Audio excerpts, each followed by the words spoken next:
ഉത്തർപ്രദേശിലെ ഝാൻസി ജില്ലയിലുള്ള മഹാറാണി Lakshmibai medical college ആശുപത്രിയിലുണ്ടായ തീപിടുത്തത്തിൽ 10 നവജാത ശിശുക്കൾ മരിച്ചു.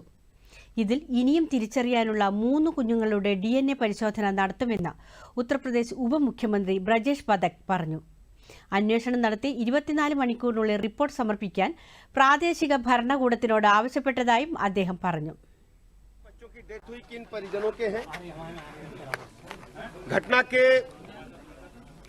जांच के आदेश उच्च स्तरीय दिए गए हैं। पहली जांच तो शासन स्तर से होगी जो हेल्थ डिपार्टमेंट करेगा।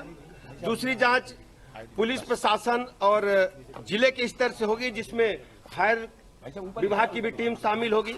और तीसरी मजिस्ट्रेटी जांच के भी आदेश दिए गए हैं।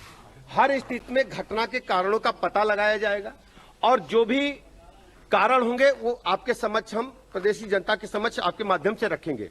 सबसे बड़ी बात यह है कि घटना कैसे हुई, किन कारणों से हुई, इस बात का हम पता लगाएंगे और यदि किसी स्तर पर लापरवाही पाई गई तो उसकी जिम्मेदारी भी हम तय करेंगे। उनके खिलाफ भी हम कड़ी कार्रवाई करेंगे, किसी को छोड़ेंगे नहीं।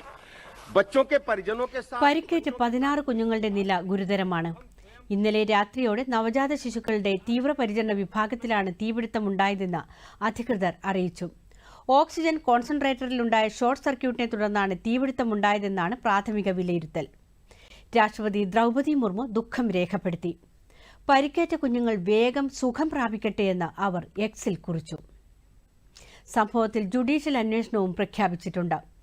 മരണപ്പെട്ട കുഞ്ഞുങ്ങളുടെ മാതാപിതാക്കൾക്ക് 5 ലക്ഷം രൂപയും പരിക്കേറ്റവരുടെ കുടുംബത്തിന് 50,000 രൂപയും ധനസഹായം മുഖ്യമന്ത്രി യോഗി ആദിത്യനാഥ് പ്രഖ്യാപിച്ചു. തീപിടുത്തമുണ്ടായ സമയം തീവ്രപരിചരണ വിഭാഗത്തിൽ 50ഓളം നവജാത ശിശുക്കളാണ് ഉണ്ടായിരുന്നത്. പരിക്കേറ്റ കുഞ്ഞുങ്ങൾക്ക് ആവശ്യമായ ചികിത്സ ഉറപ്പാക്കാൻ മുഖ്യമന്ത്രി യോഗി ആദിത്യനാഥ് ജില്ലാ ഭരണകൂടത്തിന് നിർദ്ദേശം നൽകി.